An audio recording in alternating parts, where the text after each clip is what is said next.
Let's talk about the Vikings. And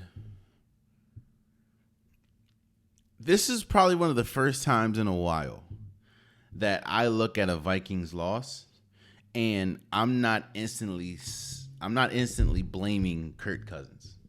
I know that is, or let me not say that. Let me retract that. When the Vikings lose, especially these last 2 years, mainly it's been because of their porous defense. And that is honestly the biggest reason why they lost on Thursday. They have one of the worst defenses in football, if not the worst defense. Their defense couldn't stop the run to save their life on Thursday. Again, DeAndre Swift had 175 yards. Boston Scott had 40 yards. Jalen Hurts had 35. DeAndre Swift averaged 6.25 yards a carry. They couldn't stop a nosebleed. But for the first time in a while, I saw something that I haven't seen in a while. Let me say that. I saw something in that Minnesota Vikings loss that I didn't expect to see. When you go into a Minnesota Vikings game, what do you expect to see? You expect to see the defense to be trash. That is what we saw on Thursday. You expect Justin Jefferson to go off. Justin Jefferson had 11 catches, for 159 yards. When you go into a Vikings, and by the way, shouts out to Justin Jefferson. I think he has like over 5,000 yards, which is like the second or the most for a Vikings player since Randy Moss. And I know that the graphic going around, which I don't know how or why the Chicago Bears caught the smoke, but he has more reception yards than any Chicago Bear wide receiver in their history, which is crazy to think about. But what I'm alluding to and what I'm getting to is this.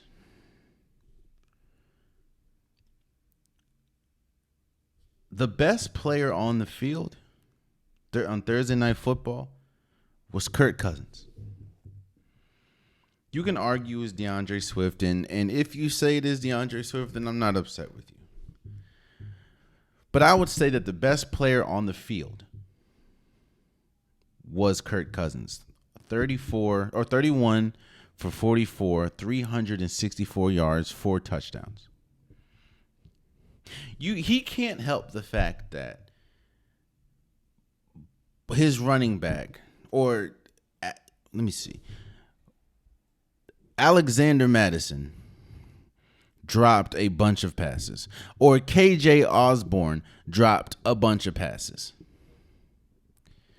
He can't help the fact that, or Kirk Cousins can't help the fact that Justin Jefferson was hit or was affected by, to me, the worst rule in football, and that is when you fumble the ball in the end zone, it's pretty much a touchback for the other team, and I think that's terrible, man. If anything, at least give the offensive team the ball at the 5-yard line or something. But just to completely give it to the other team and give them good field position is crazy. What I'm saying is, this is the first time where I can look at this Minnesota Vikings team and I don't really give much blame to Kirk Cousins. Kirk, again, to me, outside of DeAndre Swift, Kirk Cousins was far better than Jalen Hurts. Let me say that. And I like Jalen Hurts, but Kirk Cousins was far better than him on Thursday. And I also feel that both of these teams are going in opposite directions. That's not true.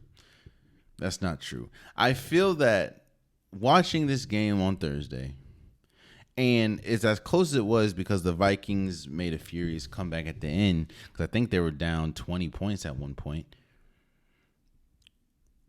To me, this Vikings team, we have seen the best of this Vikings team. Kirk Cousins has the game of his life, and we know that Kirk Cousins struggles in prime time. Again, he was arguably the best player for both teams on Thursday, prime time.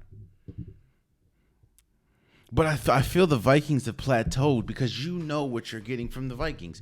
There's no more Dalvin Cook, so you're not going to get those games. I mean, I don't think Alexander Madison is going to go crazy. He had 8 carries for 28 yards. How do I know this? Because he's on my fantasy team, and for some reason, I started him. And he had a fumble for loss. I ain't forget. But I just feel like we've seen the best of this Minnesota Vikings team.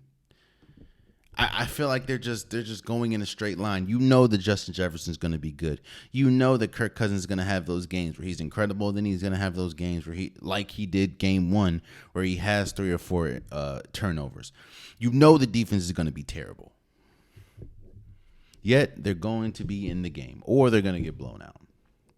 I just feel like there is a upward trajectory with this Philadelphia Eagles team, and there's such a stagnant line with this Minnesota Vikings team. To the point where 2 games in, you have the Jets you have people talking about Kirk Cousins to be traded to the Jets because of the Aaron Rodgers loss. Shouts out and congratulations to the Philadelphia Eagles for beating the Minnesota Vikings on Thursday Night Football 34-28. Oh, man, you stayed to the end of the video. I appreciate you. If you like what you saw, be sure to hit that subscribe button so you'll never miss any content from your boy. You can also go back and watch past episodes, past clips, and don't forget that the Unpopular Podcast, new episodes drop every Wednesday and Saturday. Appreciate you.